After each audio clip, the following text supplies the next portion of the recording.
All right, take it away, Ernest. So, Tom, can you see the screen? Yes, I can. Okay.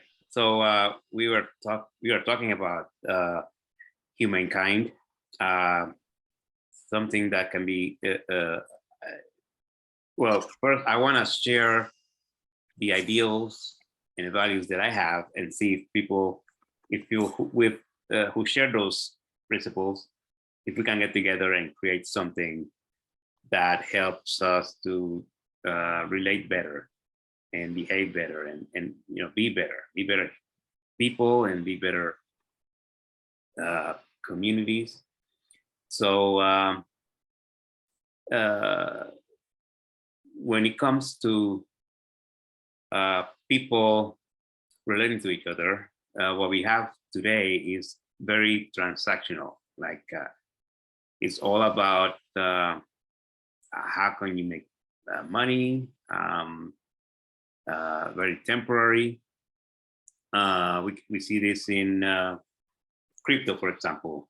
We talk, or people in the crypto world talk about it being the next platform and having a better ways to communicate and relate to each other. But as we have been seeing in the past months and weeks, where because of the gambling type of people see investing in these cryptocurrencies or projects just as an investment, and they expect to make money out of it. So we've seen that with Terra, and then Luna, and there's others that recently have started having problems. And you look at the owners, the founders of these projects, and you see that these are people that shouldn't be trusted, that they have been doing other projects and they have been stealing money from other people, or their motives are not, they do not jive with the people that they try to attract to the platform. So there's specifically the guy from Terra.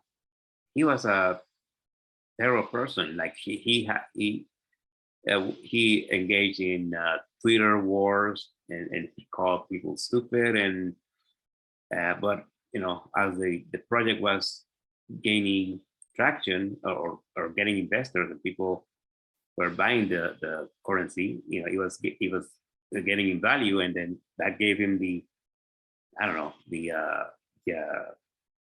ability or the reasoning to behave like a complete asshole to others.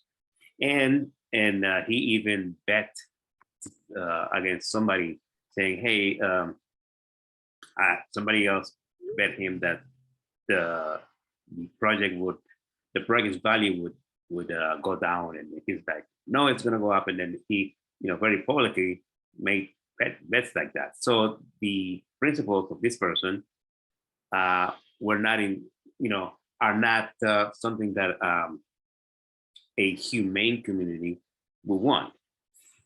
In my view, a humane community wants everybody to be to be happy, or to have their needs met, and to have their wants as much as possible met. You were going to say something? So you want every member to flourish. Exactly. So everybody helps each other, and everybody trusts each other because of not because of who they are, but because of what they have done, and what they want to be, and what they want to do. So, if somebody says, I'm always honest and I'll never steal from anybody, but then you are found out to be a thief, then you're just based on the principles that you espouse and in your behavior, your reputation is not great. It has gone down, actually. So if people who look at you and analyze your behavior according to your principles, just based on those two things that you do, you are not trustworthy, or you have a bad reputation. And then the individual doing the analysis can decide to trust you or not. Maybe you're also a thief. So if you're also a thief, then yeah, I can trust you. You know, I don't know if thieves can really trust each other, but at least you can see that okay, you're a thief, and your principles are to be a thief, and I can trust that you're a thief. But if somebody else says, I don't know, my goal is to live a net zero life, right? So that means that so they say my principles are living a net zero life. I want to do everything possible to live a net zero life. So you would, when it comes to, you know, getting into a house, you probably have solar panels, and you would try to have an efficient appliances and those things. But if some in a car and or automobiles that are like electric or hydrogen driven, so if somebody sees you with a truck, that one of those smoke spewing trucks, then they can say, well, you have that truck, but you say that you want to be a net zero life, so that doesn't jive. Your behavior is not jiving with your principles. So you, in that case, your reputation suffers, and somebody who also wants to live a net zero life would not trust you so much because you're not following your principles. If your principles were, I'm against climate change, and or I don't care about climate change, and I do whatever I do in the environment, you know, to help with it. Somebody else has those same principles, then they might trust you, you know, even though the behaviors are kind of questionable, but they are compatible with each other, the principles and behaviors. So in this community or societies, in these societies, I want there to be principle based, and I wanted to the principles can I want them to be codified, so they can be digitized and evaluated by computers, so that you let's say, to make it easy for people to navigate each other and other groups in a Twitter-like kind of interface, Twitter-like, Facebook-like, so that you can say, how, let me learn about this person, and you can actually look at their principles, their behaviors and actions, and their reputation, so that you can say, oh, let me, I like this person, and I think I want to relate with that person. So you can connect that way, instead of having to, you know, publish a tweet and then make it, you know, promote it so that it is actually an ad. You would communicate or interrelate based on these relationships, or based on these principles. You know, this is like people call it value-based community or principle-based community. That's what I envision here, and in a system where principles are higher than monetary value. You know, it's not the guy with the most money that wins. No, it's the individuals that have the best reputations, because they behave in ways to help other individuals, to help them meet their needs and meet their wants if possible, and to help each other raise, you know, like Ernie says, to flourish. So that's the main thing. Then we have, I listed some of the values that I believe in. You know, starting with human rights, and you know, especially with the recent events in the United States, every person has a complete domain over their body. Every person has to, can share. It's like freedom of speech, can share thoughts with partners, but you shouldn't make threats against one another. Like the stuff that we see in Twitter, that or other platforms too, that people attack each other and people dox each other, and to me that's a terrible thing. Like you should, people should be able to have a digital life where they don't feel attacked and harassed like that, because of identity is very loose these days in the modern internet. So it's hard. Anybody can make a Twitter handle and spew hate, right? But in a humane digital platform, that wouldn't be possible because everybody will have an identity that cannot be faked. And so if you start behaving terribly, then people can decide to kick you out of their group or their pod or their clan, whatever. So identity is key, and then you have to behave. Everybody has human rights, and then handling conflict. This can go together with the decision-making platforms that we're talking about, Datocracy. So you avoid conflict by constant communication and evaluation of goals, problems, and new environments. So people shouldn't be, just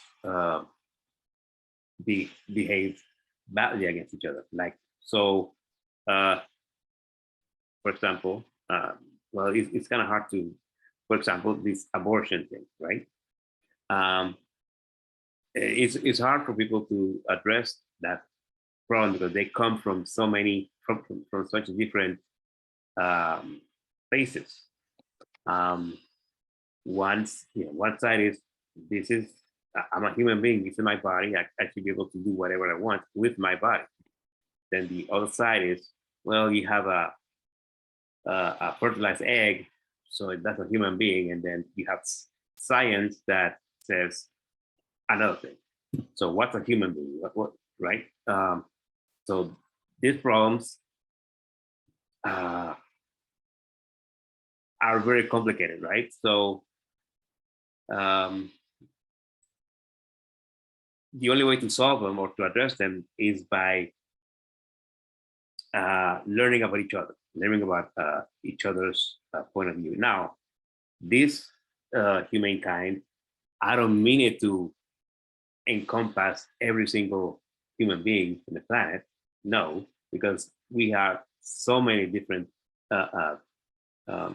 points of view, right? So humankind is like the top of org, let's put it that way, the top thing, and then there are underneath, we have societies. Now, these individual societies have groups beneath them, but the idea is that these societies have very have these core values that are listed in the document. So with these core values, different societies can have. There could be a society that deals with I don't know, factory workers. So they share ideas or things about working in a factory. And there's another society that deals with knitting. So they might talk about issues that deal with knitting. But these both societies, although they are different, they share this same list of principles. So they can, interact that way. They can maybe establish direct relationships or just relationships through the top organization or the top sort of organization. So handling conflict. There's also this humankind, instead of the short-term point of view that we see in society a lot, for example, with companies that extract fossil fuels from the earth instead of focusing on the fact that those fuels will run out. We should focus on the long term. Okay, these are going to run out. We should, when it comes to energy, we have to think not from the benefit of the current generation or the next generation, but actually the next few generations. What are they going to do? What are the consequences of our actions when it comes to the next 5 or 6 generations? And we have to think in that way instead of just let's get all the oil possible from the earth and make as much money as we can, and who cares about oil spills and other catastrophes, including climate change that might happen. No, I think that a new society has to look at the long term first, or not, or at least in a very significant way. Like, yeah, let's think about using solar power.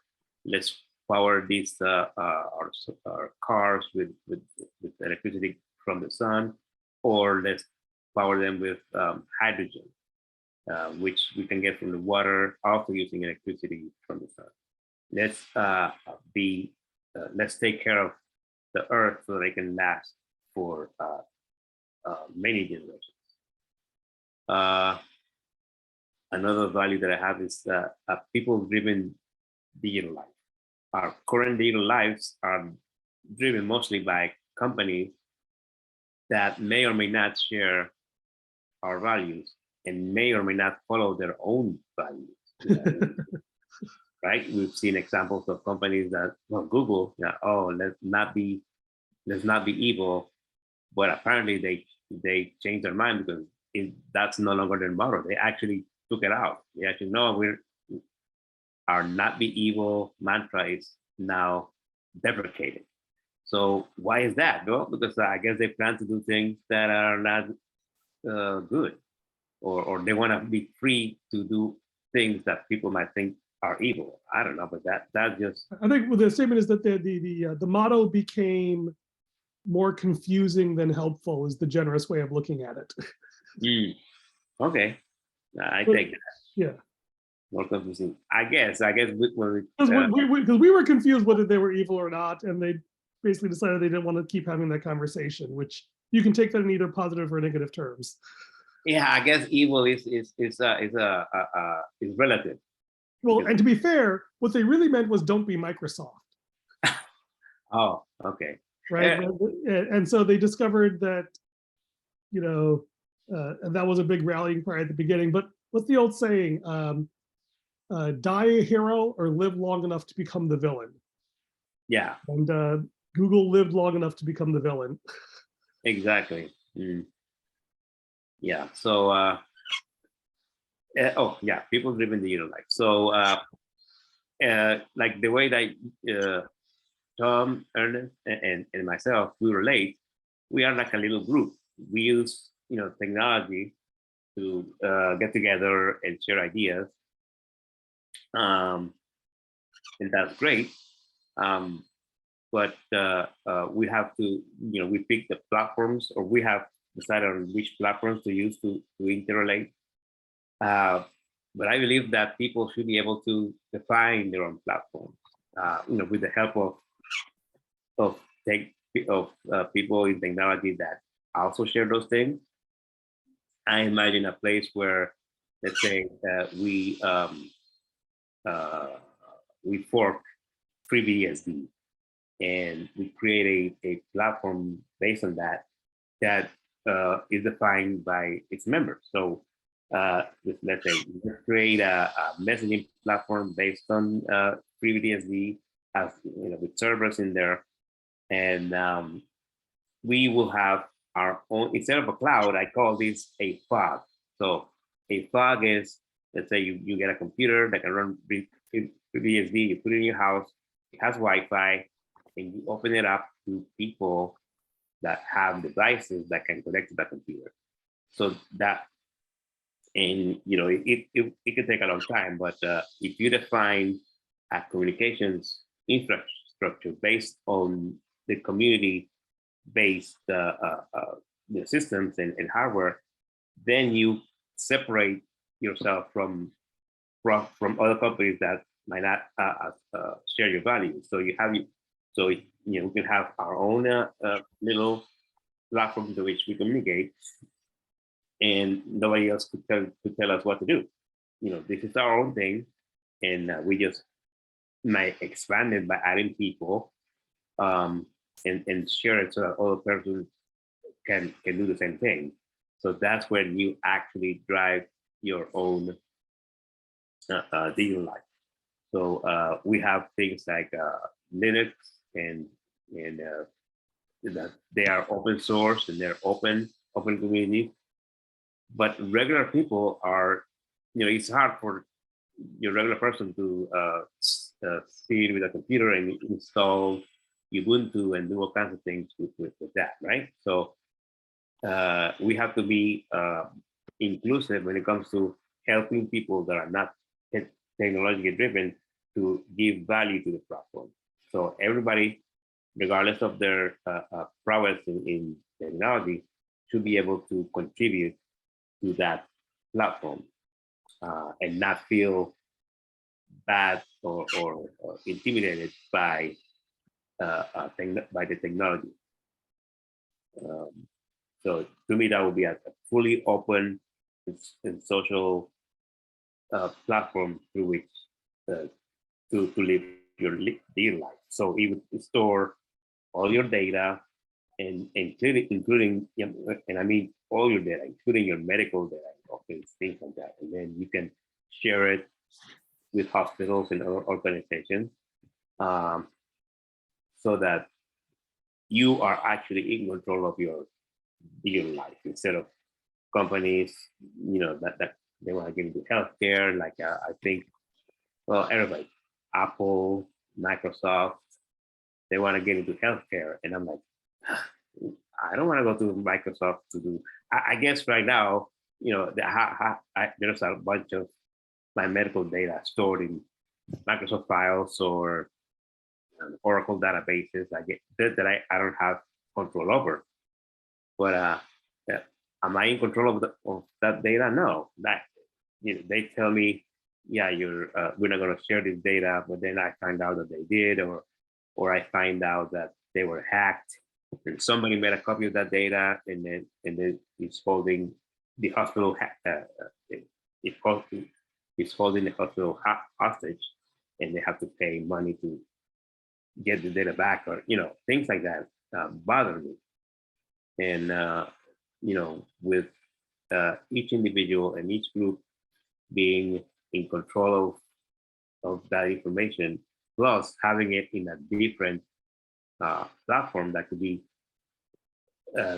truly secure and truly inaccessible to external entities, I think that's the way to go. So yeah, people living digital life is important.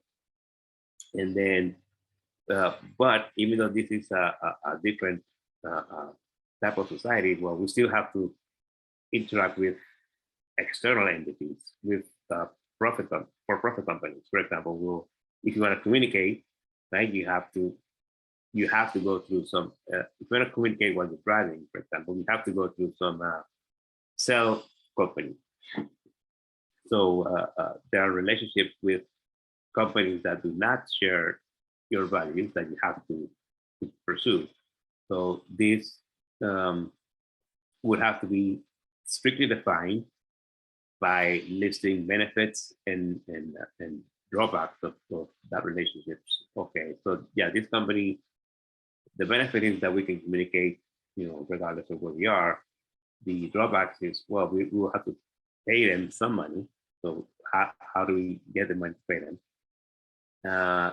We might also have to adhere to that company's terms of service, which are complicated contracts that establish who can preside over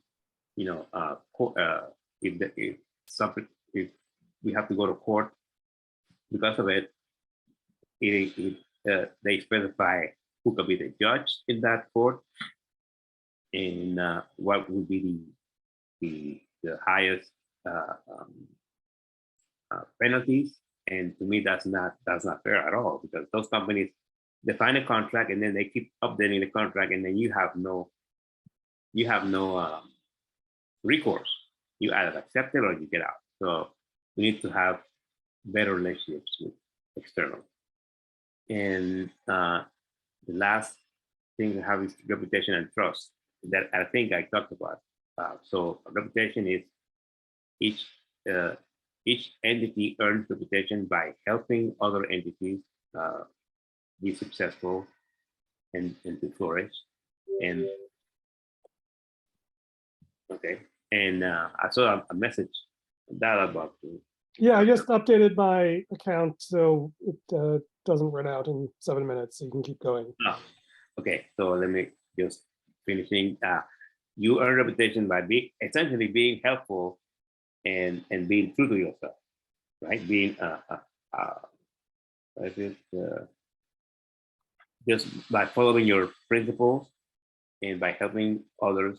That's how you earn reputation. It's kind of like similar to, I guess, a game, something like that. But it was serious. But in real life. So the important thing is that money has no major role in this. Maybe you might need money to help another person, or, but it's really relegated to just being a utility, not to be the thing through which two entities relate. Right? You don't relate through money. You relate through just being yourself, just helping others, and being truthful to yourself, and being a nice entity, a nice person. And then trust, it's another thing that I kind of redefine here, and I've mentioned that before. Trust is not communal. Trust is not something that you share with others. Trust is something that the person doing the trusting assigns to others, depending on those others' behaviors and actions, and whether they follow their own principles.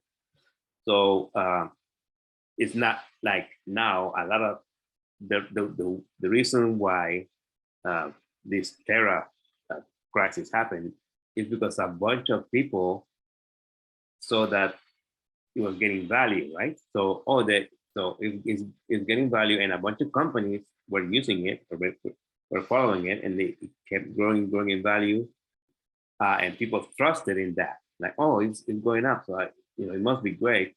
So a lot of retail investors, they just put money in that, and they put the life savings in it and all that. Why? Because you trust it. But why do you trust it? You didn't do any analysis. You didn't look at the founders. You just trusted it because it was getting value. And then when it crashed, what happened? You're out of luck. And so that trust has to be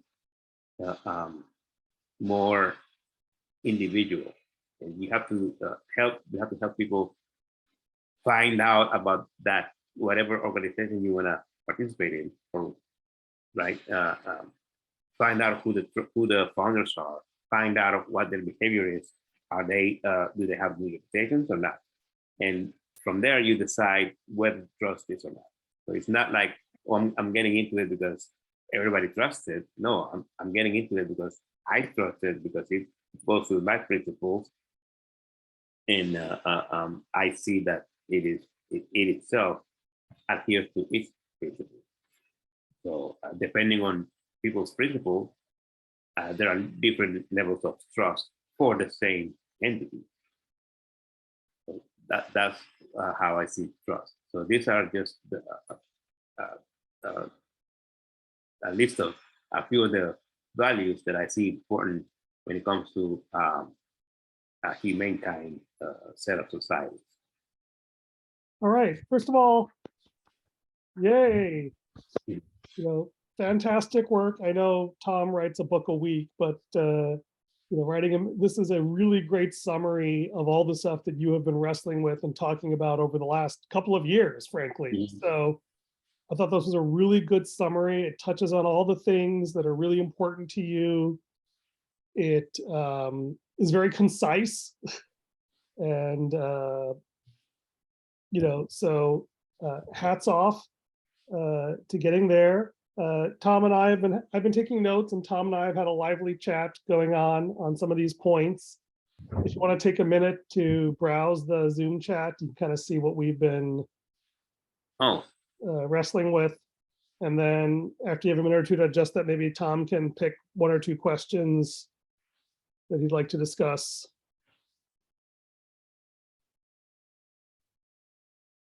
Okay, so this is given the way this tends to work is usually if we pick one question, we'll rat hole on it for the most of the time. So Tom, think about what's your best question you'd like us to obsess over.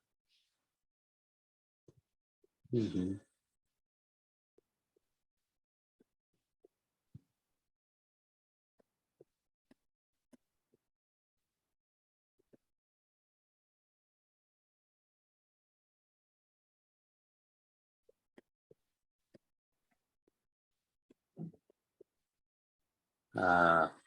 Okay, I'm looking for a question.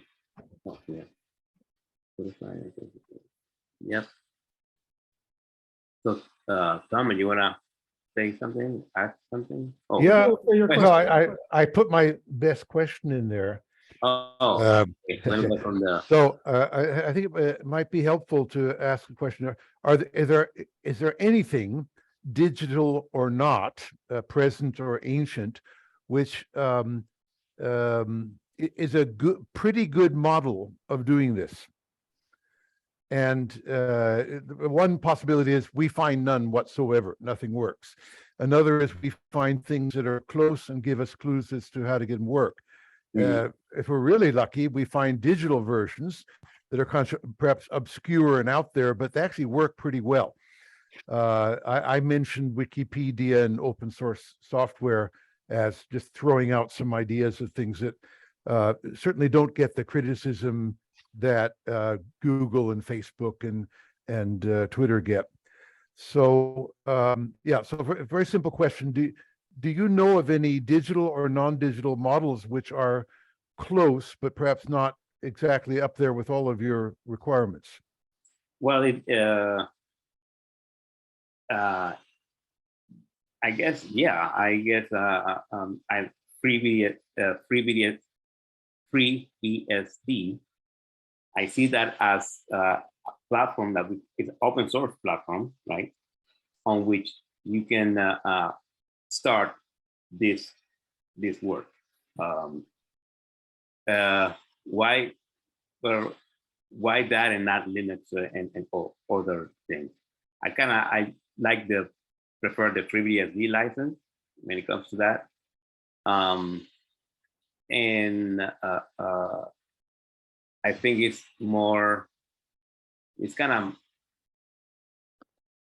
more deterministic. I don't know if that's the word I want to use, but it's not as fragmented, I think, or as Linux is. You know, in Linux you have a whole bunch of things. Yeah, you can do fork Linux and do fork Debian or Ubuntu and do your own thing based on that. But I'm not a fan of that license.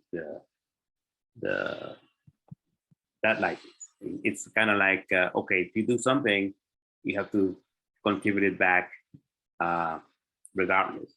So I prefer the FreeBSD license when it comes to that. But anyway, FreeBSD has things like CFS that help you to store data in a way that it's not, it's a better file system than your regular Windows file system or even Mac OS file system, right? CFS is very easy to use and it's safe. You can make sure that you don't lose data. You can replicate data and back it up and all that stuff. And it has that facility.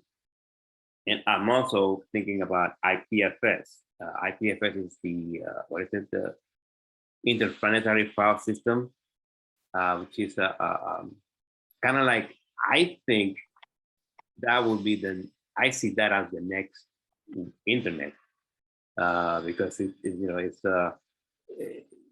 it's like your current internet, but you mix it with GitHub, Git. So it is a file system and communications infrastructure that allows you to keep versioning, to version data or documents, and to it will help people communicate much better than now, because right now we have the concept of documents and files, and you create a file. It's the same thing, but it's a different version of it. Whereas in using Git and IPFS, you can focus on one document, say, and then you can see where other people have added to it, or you can see that somebody forked it, and you can follow those connections. And so to me, that's much better than the current internet we have. That is mostly silos, a bunch of islands, right? Microsoft has their islands, and Google has their islands, and we kind of together, we link it together, but it's kind of haphazard. We have a link, but that link doesn't tell you anything about the target other than, this is the target, but then you can't follow what people have done to that target. Maybe somebody else changed it, and because they changed it, they created another document that you don't know what it is, or we have to jump through hoops to make those relationships pop out in the current internet. But with IPFS, that's different. Oops. So Corrupt Tom somehow. oh, he left. Oh. Yeah, sorry about that. I accidentally hit the wrong button, dropped Okay, out. you were talking about IPFS, right, Ernest? Yeah. Yes, I was there. Okay, you got Or that part. beginning Okay. of the beginning of that, at least. Yeah. Yeah. Are you familiar with IPFS, Tom? No, and I'm not familiar with the others, but I've made a note, and I'll look them up. Yeah, IPFS is really fascinating, is that it's the closest working model to a next generation internet. It's very, very small subset of what the internet does today, but it's trying to kind of rethink a lot of these governance and peer-to-peer protocol stuff in a very Now, thoughtful way. can you compare that with Solid, the thing that Tim Berners-Lee is working on, and which our friends at as far as I can tell, Tim is obsessed over data formats, and IPFS is obsessed over protocol incentives. That's kind of the shortest critique I could give. Okay.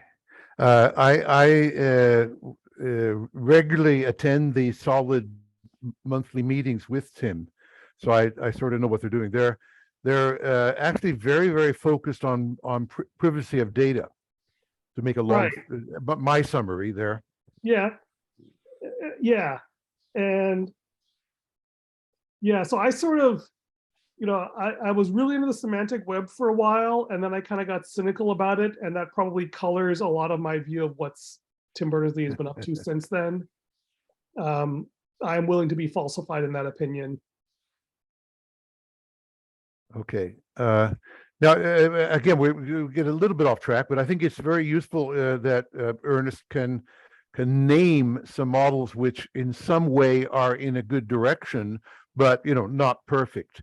Yeah. So that it's very important to know what works or seems to work, if at all possible. Yeah. They become strong. I have a candidate I want to share with it. Yep. Okay. Yeah, so I was thinking about like, what is a great example of a self-organizing community that is sustainable and viable? And if I can share my screen, I found a link. Okay.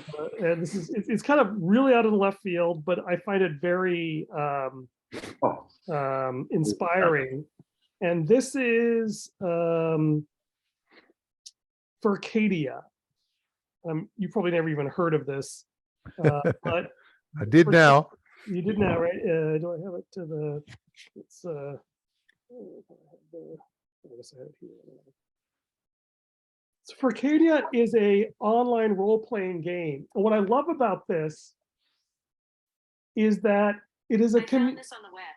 The question is, if you're not bound together by money, if you're not bound together by physical geography, if you're not bound together by family genetics or tribalism of us against them, what in the heck keeps the community together? And my hypothesis is that it's a shared narrative. And so Furcadia is the longest running massively multiplayer online game since 1997. It holds a Guinness World Record for this. And it's run, there's a commercial entity underpinning this, but most of it's run by the moderators. And unlike Wikipedia, which is a very sort of hierarchical knowledge base, this is this really sprawling society. Again, it's an artificial society, it's set in a fantasy world, but it's a really fascinating data point if they manage to create this almost self-sustaining community where they, and what's funny is that there's two levels that this takes place, which I think is really important. There's the level of playing the game where they have all these different factions and rivalries and kill each other and have all this competition. But then there's this higher level where they're all maintaining this shared world that they all care about, where they're all cooperating. And I love that picture that we're really viciously competing on one level, but we're deeply cooperating on a much higher level. And there's this shared narrative identity they have that makes it all hold together. And I can't help but feel like the future of Humanekind will feel like that, even if it looks very different. Mm. Yeah. Well, yeah, shared narrative.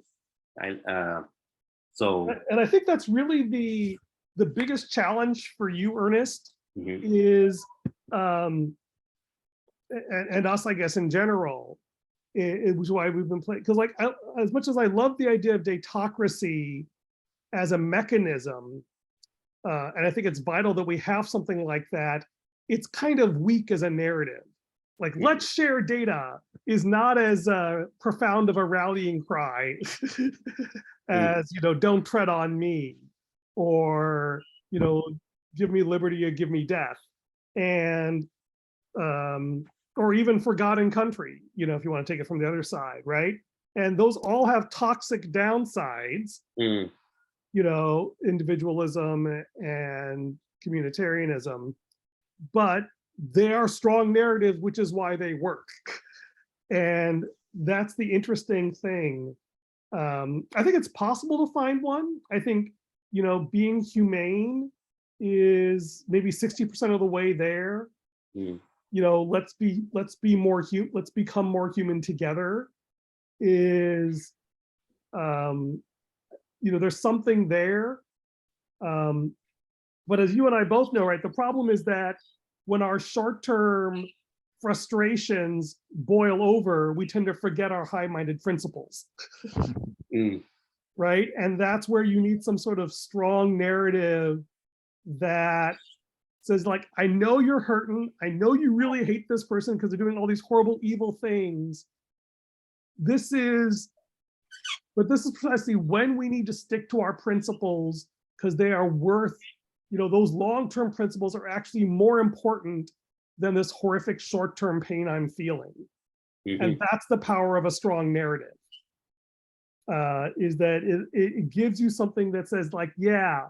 And what's interesting is that most communities have this sort of founding act of violence, where they say, this is so horrible and we paid such a heavy price to get here, let's put this aside. And what's interesting is that every 100 years or so, America runs out, right? Like the Revolutionary War, you know, that kept them going. Like, we gotta stick together because the founding fathers did this horrifically painful thing.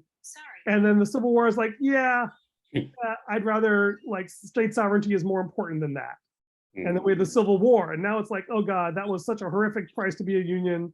Let's just like accept that that was what happened because we don't want to go through that again. And now a lot of people are saying, you know, Civil War doesn't sound so bad compared to having to put up with the way things are, right? And, you know, it's an interesting question is, can we get to this better state without some horrific violence as the alternative? Yeah, or even, you know, using the term humane. So a 10-year-old girl was raped and is pregnant, right? In my side, the humane thing to do is to have an abortion, because her giving birth is gonna destroy her body, yada yada. For an other person, the humane thing to do is to have her have that baby, because their definition of baby is, you know, fertilized egg. So that would be a very serious division. Like, even, well, right. And you know, and it gets, you know, and what's interesting, of course, is that where do you draw that line? Like, exactly. you know, some people will say, okay, for a 10-year-old child, I can see that. But what if it's a 18-year-old girl and it's 6 months pregnant, you know? And then it's like these, and the interesting question is, you know, does Humanekind allow for differences of interpretation of what counts as a member in a life, as long as we agree on these higher order principles? And that you won't be part of my subgroup where we have this very rigid definition, but we're still part of this network where we have these abstract principles. That's important, that, because I would say, well, things, we should reduce the black and whiteness. Like, okay, yeah, you're pregnant or you're not pregnant. Okay, so but this is my body. Like the woman says, hey, this is my body. At what point does the woman's body become the child's body, right? Yeah, I would say at no point. At no point. Well, I think you would probably say at birth, right? Yeah, at birth. Okay, yeah, let's be clear. There are cultures that practice infanticide, right? And you know, when I was growing up, the man said, "Hey, I brought dad." The job of the dad was to say, "Hey, I brought you into this world. I can take you out." Yeah. You would like to say that, you say, like, so when the cord is cut is when you want to draw that line. Yeah, when the right, but like that's kind of an arbitrary place. Well, right. It's like, you know, if the baby's born and the cord's sitting there for a long time, is it okay to kill the baby then? Oh, no. I would say forget the cord. If once the baby is out of the mother, that's it. That's another person, whether or not you put a cord. And like, that's a reasonable position, but you know, out of the mother, cord cutting, like there's, you know, like it's a choice, right? That's a choice that's not a scientific thing. That's a convenient decision based on externally observable facts. And people can choose that different places. And I think we have to acknowledge that, right? Even if we accept the principle, some will say, well, it's cord cutting. Some when it's outside the womb. Some would say when it's viable outside the womb, right? You know, and, you know, to say that, and I think one of the things that's challenging is that there are trade-offs with each of those definitions, right? Because, you know, and there's consequences of all of those things. And, you know, culture has chosen some things which have easy to see negative consequences of the choices they made for the definitions they choose. Right? I can look at all the toxic things that came out of the conservative choice to define pregnancy and life a certain way. I can also see some positive things, right? Like priceless pregnancy centers that really offer support and love and encouragement to women who are waffling about what to do. And I can also see the really negative things that happen with all the patriarchal condemnation and judgmental that goes on. And the flip side is also true, right? You can see, you know, the free love movement of the 60s, hey, it really empowered women, and it led to a lot of moms with unwanted pregnancies who are struggling with poverty. You know, single motherhood is the most devastating source of poverty in the country. And it's like, well, I can see the value of that thing, but I can see negative consequences. And I think the reason this gets interesting, right, is a lot of things you rail about are because people have poor information about the future, or more importantly, because it's expensive to spend time worrying about the future, right? And this is why business, the right-wing Republicans say, like, if you give me all these regulations, I won't innovate. And it's partly a crock and partly true. And I think what's interesting is that if one of the reasons historically people made these hard, brutally brutal black and white, I'm not going to care about this kinds of decisions, it's because it was so expensive to have to think about them. And if we can change the cost of thinking about the future, we can enable people to make more mindful long-term decisions without getting paralyzed. That technical improvement in decision-making would allow us to rationally rewrite the rules of culture, so we're not stuck fighting about issues from 50 or 100 or 1,000 years ago. Yeah. Yeah, like exactly. People should think about life as not just the present, but the future on which their lives will be based on. I mean, think about from the point of view of the future and be a good base for them to have a good future. You see, it's kind of circular, but yeah, we shouldn't just think about our benefit. We should think about the benefit of the future all the time. Like look at was it China who says, we prefer to have boys. If you're pregnant with a girl, the parents, some of them are. Wait, no, they had the one child. They had the one child thing, and the one child better be a boy. If it's a girl, they were like, abort the girl. So if we allow people to just kill off all the girl children because they're in the womb, hey, it's the mom's choice. We might have a problem with that. But then now they're like short of women. Well, yeah, so like the consequences. Yeah. Anyway, I think we're running out of time, and Tom has had his hand up very patiently. Oh. Okay, so there's a lot here. Ernest, as you know, I put it in the chat. I'm willing to help you edit and expand and clarify your thoughts there. I think the first thing we need, no surprises, is that the objectives and constraints, the requirements, are spelled out before you get into the business of saying your designs or strategies. You've got strategies planted all over the place after the word by means of. Okay, so it's a bit too early to put in your ideas of how to solve the problem.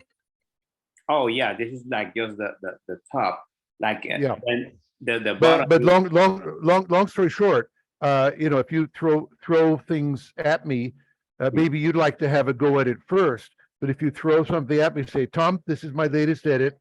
Can you help me make it better? I will spend the time and effort to try and help. Oh, okay. Just ask.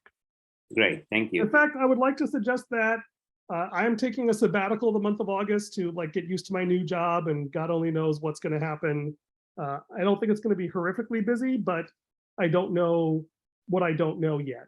So I would really encourage the two of you to use the group chat or test each other directly and keep working on this, because I would love you guys to progress.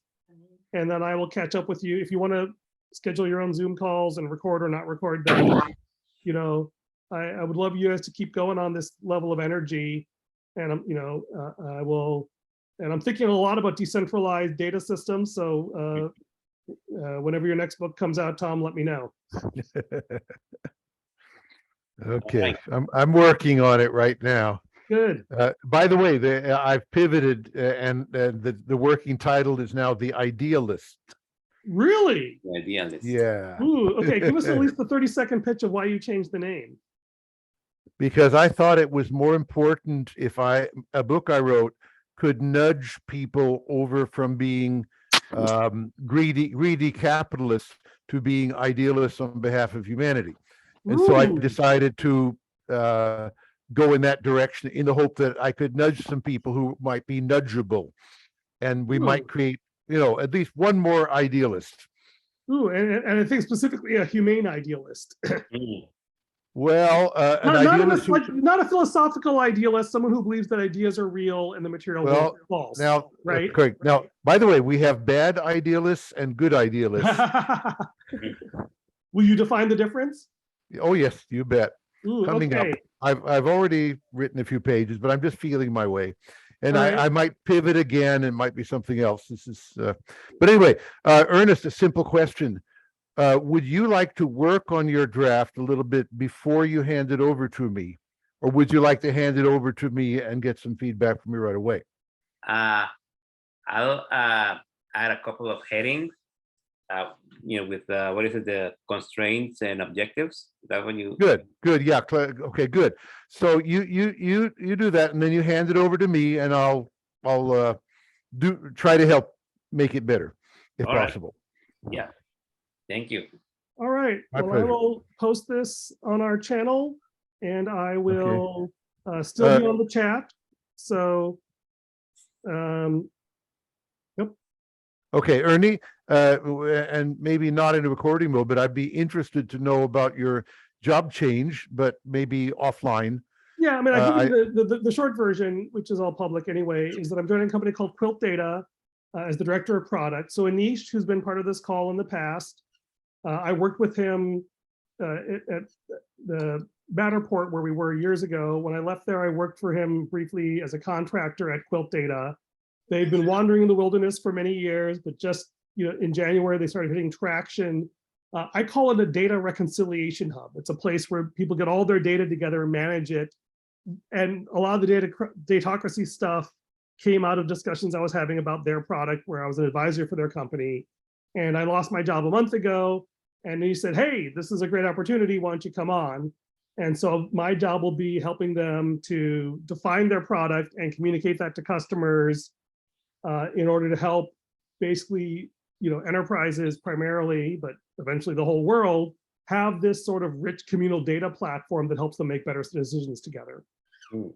Oh, okay. Should you move in the direction of considering language as a way of communicating about products, I'll help. All right. Yeah, it's going to be a while before we move that high up the stack into decision making, but it's on the roadmap. Probably 18 months from now. So I will keep that in mind. All right. Okay. Bye, guys. Bye, Thanks for everyone. now. Thank you. Bye, Tom. Ernest.